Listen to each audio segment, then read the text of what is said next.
for at the time. Rebecca kills a zombie with a fire extinguisher? Okay, so she did... Let me put it this way. So did Rebecca... Scott was making mention that there's a new... the Resident Evil CG movies, which I know I should remember all of them. He was talking about Resident Evil Vengeance, which is the most recent. And I used to know all of them. Because, like, I think the middle one was Damnation. It was like Vengeance was last, the most recent, then there was Damnation, and then it all started off with one that I now can remember of. Essentially, the Leon movie trilogy. Which, don't get me wrong, I know the reason that they did is Leon is absolutely huge in Japan. I talked with Link, had a friend of mine the other night, that I really, really wish with Resident Evil that, like, right now, okay, this is the first game. This was a remake of the first game, so of course you're going to have the regular cast come back. And then, of course, I thought Zero, which came out, I think, another year or around the same time, that showcased, you know, Rebecca. Rebecca having her own story. I thought that was cool, because in this game, she was a side character. You got to play as her and Billy, and you really started caring about them. You know, segue to Resident Evil 2. 2, you got to play on, you know, as new Leon and Claire. It was so cool. You got to play two different sides of the same story. You really introduced you to them. You got to care about them. Resident Evil 3, Jill came back. That she was like a bad A lady in a mini skirt and like a tube top, shooting zombies in the face. And I think also for 3, wasn't that also Claire Redfield too, I believe? I can't remember. No, it was just Jill with Carlos Oliveira. And again, like, there's a character I wish would return. Or if something happens to him in 3, it's been a while since I played it. So again, Carlos, you kind of also identify with because you play as him to help Jill in 3, just like Rebecca helps Chris in this game. So therefore, both characters you're invested in. Then we see the return of Leon in Resident Evil 4, which, of course, you know, 4 was lauded. It changed the game for everything. So why not? Because Resident Evil 4 was groundbreaking. Where I start to have issues is that, okay, Leon had his badassery in 4. Then 5 and 6, you finally see the bringing of co-op for Resident Evil, which it took too long to get co-op in the game, really, really did. But I really wanted it. Honestly, I've wanted co-op since this game. I would love to see, and I'm sure it would kind of break the game to a point, or probably not make it as, you know, survival. I would love to see this game, original Resident Evil, with co-op. I've always kind of wanted it. I think there is a mod online for it, I'm sure. I'm sure the modders have had a field day with the original Resident Evil. But with 5 and 6, that one we got introduced to, you know, Roid Rage Chris paired with Sheva. And then, you know, Resident Evil 6 had like 3 different groups, and that was a cool idea. However, in my opinion, I think with 5, Sheva should have been the main character, and Chris should have been a secondary. Yes, they could have still done a co-op character, but I think instead of being a main character from the series, I mean, people already identify Resident Evil. It could have been somebody completely different, in my opinion. So in other words, with 5, we would have been introduced to 2 more people, and they were like, and you could still ask through the whole game, like, who is this BSA people, and who is it started by? It's like, oh, it's supposedly started by some of the people, survivors of Raccoon City. And then, like, say at the end of Resident Evil 5, then, like, bring in Chris Redfield as, like, an administrator. Yeah, and Scott says, think Carlos would fit right in with the BSA. Yeah, he totally would, because he was part of those, I mean, what was he? He was part of the mercenary group that, like, he kind of, you know, left them and, you know, realized the wrong that they were doing. So, yeah, I think Carlos would totally fit right in. I'm kind of, again, surprised he didn't come back. Another character, I think, and again, like, this is what I'm talking about, like, as far as for, like, again, as example, Resident Evil 5. Totally introduced Sheva. She was supposed to be, you know, a native African that was in Africa helping out Chris in the game. I'm saying in a theoretical different Resident Evil 5. She could be the main character because that adds legitimacy to where you are, you know, in the geographical area. And then fine, bring in another character to play as is, like, yeah, Carlos. Bring in Carlos that we just talked about. Like, let him be an even more playable character. Or another guy that was a co-op partner, bring in Billy. Like, whatever happened to Billy Cohen from Resident Evil 0. 2 characters you would care about, and then you would care about them even more by having access to them with 5. Or bring the same idea to 6. With Resident Evil 6, I hate the whole tack-on nature of, okay, here's a main character you know, and here's somebody else you really don't care about. Mainly that you had Leon. I honestly don't care about Leon. Leon already had 4. He has the CG movies, which I know he's big with that, so I'll accept that to a point. But honestly, I had even said the other night, like with the CG movies, why not make the CG movies instead about just about Leon? Like the CG movies, I think should have showcased more about the BSAA. And Carlos was part of the UBCS, Umbrella Biohazard Countermeasure Service. Thanks, Scott. Yeah, Scott was right.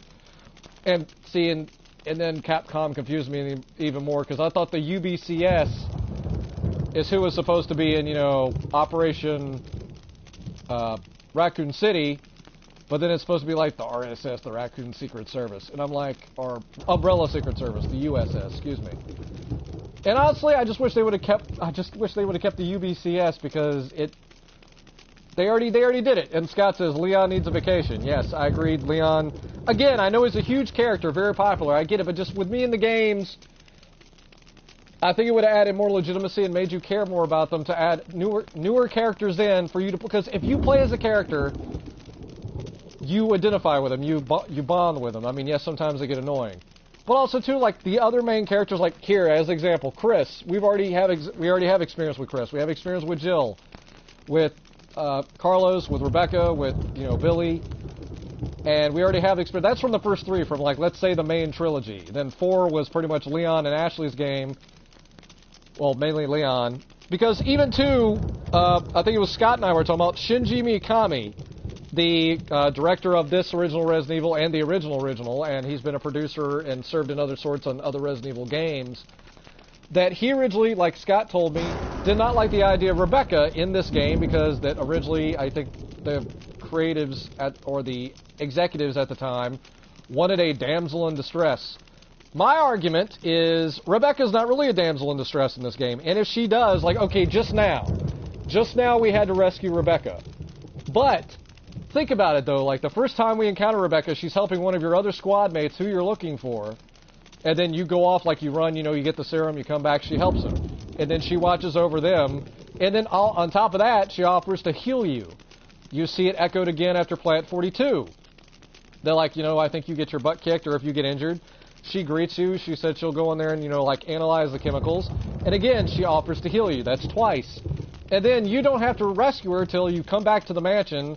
Some crazy scaled monkeys show up, and then you have to rescue her. So to me, it's not so much damsel in distress as, oh my god, the fellow teammate that's still, the one person who's still alive, because we still haven't seen Jill and Wesker, BTW.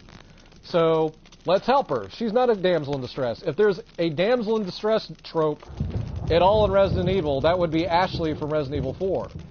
And to that, with continuing on with talking about, you know, want to care about characters, yes, she was a damsel in distress, and yes, she was also a little bit, I mean, objectified because she was supposed to be, you know, the college student that Leon was with, and she had a crush on Leon, which you could totally see, like, the older guy, younger girl thing. But that was fine. College student, whatever. But my point is, like, with Resident Evil 6, I thought the two best characters in 6 were, what was it? Jake, Wesker's son, which that was a great thing. And Scott says the USS knows about zombies, they're Umbrella's Black Ops group. And I get that, but, I mean, that's already what the UBCS was supposed to be. That, to me, Umbrella themselves were supposed to be like the evil corporation that also was a pharmaceutical company. To me, for them to already have a mercenary group, I believe that, oh my god, like an evil pharmaceutical company has a mercenary group. Oh my god. But then you go, hey, not only do they have a mercenary group, or a tactical group, but they also have a secret Black Ops group. And I'm like, to me, that's already what the mercenaries are. To me, just the USS was overkill. That's the reason just Operation Raccoon City is like, you went from like B-rate movie to C to D or something. Like, I don't even know how to even categorize it. That's the reason I'm kind of like, really, guys? Just keep with the story you already have. Anyway, continue on with what I'm trying to get back to the side characters. That continue on with my idea of the best characters in Resident Evil 6 were Jake, Wesker's son, which that was a big reveal. And who was he paired with? I at first thought it was Ashley from RE4. That might have had to be completely honest, I thought she might have had a reduction or something. Because she's a well-endowed woman. Nothing against that, more power to you if you're such a woman. Really honest to God. Don't know how you do it. Backbreaking. But we find out it's actually Sherry Birkin. Which I thought that was phenomenal. I was like, oh my god, it's a little girl from like RE2. Or actually, I guess RE3. Or is she in both of them? God, it's been too long since I've played those games. Can't wait for the RE2 remake. reboot, remake, not reboot, it's a remake like this game. It's going to be taking Resident Evil 2 from like PlayStation 1 and putting it like good graphics like this, which these are graphics from 2002 on the Nintendo GameCube that then got an HD remaster for the PlayStation. That's a whole lot to talk about. So first, I thought it was cool. Sherry Birkin and Jake, to me, are the best pairing Resident Evil 6. Honest to God, I think that's what the game should have focused on, and that'd have been it. I could have truly given a crap less about Chris Redfield having like dear Chris right here. I could have been totally way down with him being, you know, like depressive episode sitting in the corner. Which one, not saying I don't care about depression. One, I'm a huge advocate of it. I myself deal with it. And if you have problems, please talk to somebody. Let your friends know, family know. You are cared about. You're not alone. What I'm harping on is the fact that Chris Redfield is immediately presented in the game of, oh my God, I'm so sad. And you're supposed to care about it, but you didn't live through it. Like the last game we saw was Chris Redfield punching zombies like in the face and through the head in like RE5. And you're kind of like, okay, Chris, why the hell are you sad? And then they try to introduce that, like, okay, why is Chris sad? Let us show you. And anyway, my entire point is, one, I don't think they identify with it. To me, I think it would have made more sense for the game to immediately start with that mission, have you do it, and then maybe it would have made it a little bit more legitimate. But to me, I still think it should have been more new characters in 6, like Jake and Sherry, totally agree with, thought it was cool. Maybe Carlos and Leon, like I just talked about. Of course, I was also talking about pairing them in 5. Because again, if something happens to them, you care about them, because you're like, oh my God, that's a character from a previous game, what the hell happened? Because, I mean, again, you care about them from a previous entry, you care, and you don't want something to happen to them. So therefore, you get, if something would happen, you get why Chris is sad. But to me, I think Redfield should have almost been in another situation. And more so just the fact of, like, introducing more characters, because the more characters you introduce, the bigger swath you have to play with, the more characters you have to deal with. So, therefore, like, Chris paired with whoever, I didn't really care about that in Resident Evil. Leon paired with a random chick in 6, who I should remember her name and I can't. Elena, I think. Again, both those pairings did not care about. Had it been Leon, again, with Ashley, and then it'd be Ashley kicking butt that she felt bad of what had happened in, like, 4, I might have been on board with that. But again, I'd rather it been Ashley with somebody completely different, not just, hey, look, it's Leon again, or hey, look, it's Redfield. Because even Chris has already had several games. Like, yeah, he had the original, the director's cut in this, which is essentially, yes, the same game. Then he reappeared again in Resident Evil Code Veronica.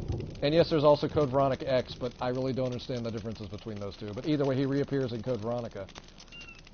And yes, there's a squeaky kitty in the background. I would like to say hello to everybody. Side note. Anyway, okay, Chris does that, and that's fine. So that's the reason I say that, okay, that was Code Veronica, then finally 4 happened, and 4 was phenomenal.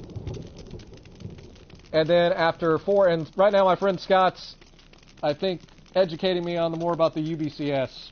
But again, right now, just, as I said, with the UBCS, to me, they already introduced within the Resident Evil continuity, the UBCS was supposed to serve as like a countermeasure to try to contain the zombie threat.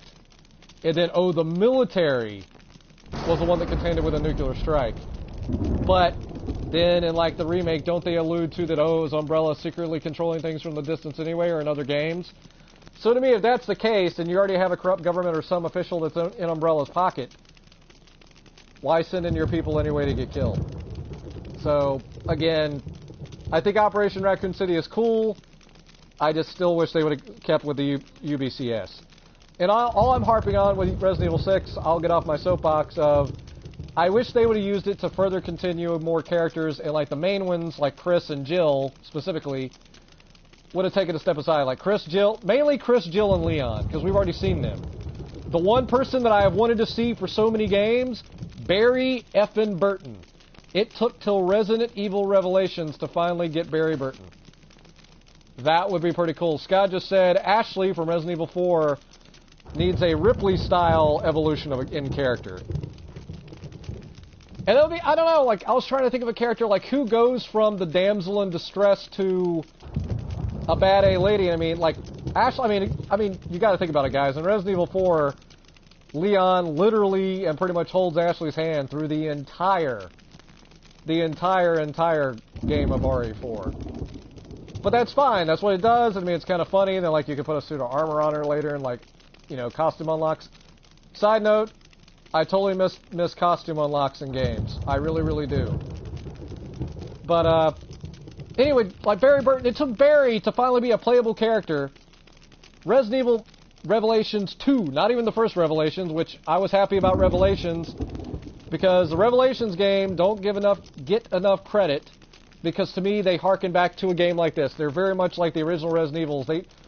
Whereas 5 and 6, I get what Capcom was doing, that if you think about the natural evolution of the core characters, that they form an organization that is meant to deal with a zombie threat, then of course you're going to go with the biggest, baddest guns that you can, and you're going to, like, go mow them down. So yes, it kind of turns into, you know, Gears of Resident Evil, or Resident Evil Gears of Evil, or whatever. And I get that to a point now. Like, I accept that a bit more. Doesn't mean I'm still a huge fan of the series, whereas if you want a pure Resident Evil game, I really want to harp on people. Definitely, please play Revelations 1 and 2. I own both of them. I've started and stopped Revelations 1 myself. I need to finish it. I own both of them on PS3. They're also on PS4. My friend Nightfrost, Nightfrost 1987, he's finishing 7 right now, which I will also eventually get to. But he does own Revelations 2. Like, Revelations 2, he's actually going to be playing that, so if you want to check it out, Nightfrost 1987 on Twitch. He'll be playing that here sometime soon after he finishes bashing the hell out of 7. And Scott just gave a good example, like a character that kind of goes through a bad A-lady transformation is Nancy from Stranger Things. Like, if you've seen the first Stranger Things at this point, like, she's kind of, you know, everybody, and it's kind of a cool transformation. You see her as the older sister, kind of, I guess, the sort of main character of Will. There's several main characters. It's kind of centered around Will. You see her as the older sister of Will, who's kind of the goody two-shoes that, oh, what can she do? And then, of course, then her and, who is it, Jonathan, another character, pair together to go after they finally figure it out, after several episodes, the Demogorgon. That, yeah, then, like, you know what? I'm not, you know, like, essentially, I'm not gonna take this, you know, like, not gonna take it anymore. And Scott just says he has Revelations 1 and 2 for PS3. I myself both have them as well. And again, I can't harp on enough. They really, really do capture the essence, I believe, of the original Resident Evils. And again, like, I've played through 1. I've started and stopped the first one several times, and I really need, like now, like with this one, I need to sit down, focus, and finish that shit. I really, really do. And I will. I promise. I will finish it. So, that being said, they are both phenomenal games. They really are. Because they're set on a ship. Like, I know the first one's set on a ship. The second one, I'm not so sure. But either way, it took Barry to Revelations 2. Yes, he had a Game Boy Color game, but I mean, guys, that's... I don't know, I can't give legitimacy to it. I love the game. Game Boy, awesome. I'm kind of a closet Nintendo supporter. But I mean, really? We're going to say that John is Will's brother, Nancy is Matt's sister. Oh, I have totally thing is... Oh, yeah, Will. Excuse me. Will is... Good call, Scott. Sorry, get names mixed up. Yeah, Will is who gets kidnapped. That's Jonathan's younger brother. Right. Matt is, yeah, Nancy's younger brother. Thank you. Sorry, I got names mixed up. Sorry. Also, too, I haven't finished watching all of the Season 2 yet, so bear with me. But more of it's been a while since I've seen the characters. But the entire point is that, like, getting back to the characters of Resident Evil, it took that long to finally get Barry Burton. Like, I would have loved to just seen, like, Barry Burton in Resident Evil 6 paired with Carlos, or, like, you know, I could have seen Barry paired with, you know, like, Billy, and, like, giving him a hard time the entire time of not trying to sideline Rebecca of, like, it's like, so I hear you and Rebecca had a time together. You better be nice to her. Like, you know, Barry, I could just see Barry being, like, the overprotective father type, because we already know he has kids. So you know he would be like the father figure to like other younger people in the squad, on top of being a younger girl, I'm sure. So you know he would have been overbearing, like, what did you do to that young girl while you guys were alone? Like, I could have told, like, almost verging on like an a-hole. And I think it would have been a great, you already care about Billy, and you know he cares about Rebecca because they were together. You know Barry cares because he was also a survivor of Raccoon City. So anyway, just I'm trying to get done with that. But my point is that it's easy to be, and I like to end this with, Resident Evil Gaiden is the Game Boy game I'm talking about, and Gaiden's also set on a ship. And side note, another game, I'm ending on the characters, because, again, guys, please know that it is so easy to be a critic of games. That, I mean, we're sitting here, we're playing the experience, and I think it's so awesome for, I mean, what games have become now. And my hat is off, and I have immense respect to any game developer. I mean, it's easy to sit here and tear apart games. Like, oh, it would have been better if, you know, blah, blah, blah, blah, blah, like, you know, geek guy, glasses on. I mean, I wear glasses, so I kind of fit the trope. But my point is, it's easy to be a critic. I enjoy the theoretical idea because I love side characters in games.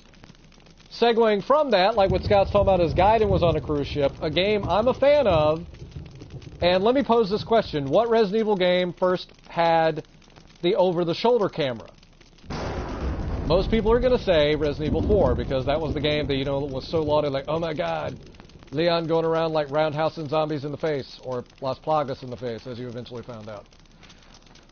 The game that actually did it first was Resident Evil Dead Aim, which I think was technically, oh lord, Resident Evil Gun Survivor 3, because in Japan it was known as Gun Survivor. But then the first two didn't make it to the United States. The third one made it to the United States. That was Dead Aim. Stay with me here. I know this is getting convoluted. I played the game. It was a PlayStation 2 game. I played it. I actually kind of enjoyed it. The graphics are kind of eh. And Scott says, I want to see that now. Take notes, Capcom. Make a Billy and a Barry game. That would be all, the two Bs. The two bros. Billy and Barry. Bruh. Come on, bruh. Could you say, I could totally see Billy being like, come on, bruh. Like using, like, you know, modern day kind of douchey, I mean, I don't know, like douchey sayings. But you know at his heart he cares about Rebecca because, of course, they went through the whole thing on the train. And Barry being like the overbearing father. I could totally see that. And also probably just being, you know, using the douchey stuff, too, to give Barry a hard time. Like, I think it would make a great culmination of events. But anyway, talking about Dead Aim, is in Resident Evil Dead Aim, which was technically Gun Survivor 3, there was a character named Bruce McGivern. And when you walk around the ship, you actually walk around in third person and over-the-shoulder camera position like you do in Leon and Resident Evil 4. When you aim, it was supposed to be a light gun game, like using a light gun with a trigger. When you aimed, it would go to a first-person game. I actually played it with a controller. It's not half bad. And again, another character that I wish that like Resident Evil would have brought in for another game, and this is what I'm ending on with this, because I thought it was a cool character. He's kind of made fun of because it was a Japanese mainly game, and they make fun of Bruce that, oh my god, he's so American that, like, he worships guns, because, like, he has, like, guys, if you think the Samurai Edge is a cool handgun, like, you know, the Stars Samurai Edge, like the custom Beretta 92FS, Bruce McGivern has, like, an even more bad A version of, like, the 92FS. Like, it has, like, a weight on the front and a laser sight on the bottom. Like, it makes the Samurai Edge look dinky. Honest to God, it really does. It reminds me a little bit of, like, Lara Croft's guns. Like, usually most of, like, when you see Lara Croft shoot guns, most of them look pretty badass with the weight on the front of them. And that's kind of what it is. But either way, that's me talking about all my side notes and my wishes for what would be Resident Evil games. A former Marine commando and a badass magnum-wielding cop. Yeah, how is that not a cool game with Barry and Billy just going around like, what was it like in the Resident Evil, the Mercenaries missions, where, like, Barry would, like, uppercut a guy and, like, you know, shoot a zombie in the head, like, something like that. So either way, I'm gonna finally step down from that, I promise. I'm getting away from talking about all my different theories and wishes and wants of Resident Evil, just because I've wanted to do it. And plus, too, I kind of thought talking Fireside here was a little bit neat. I don't know. I kind of thought it was. So anyway. Hey, Azula! How's it going, darling?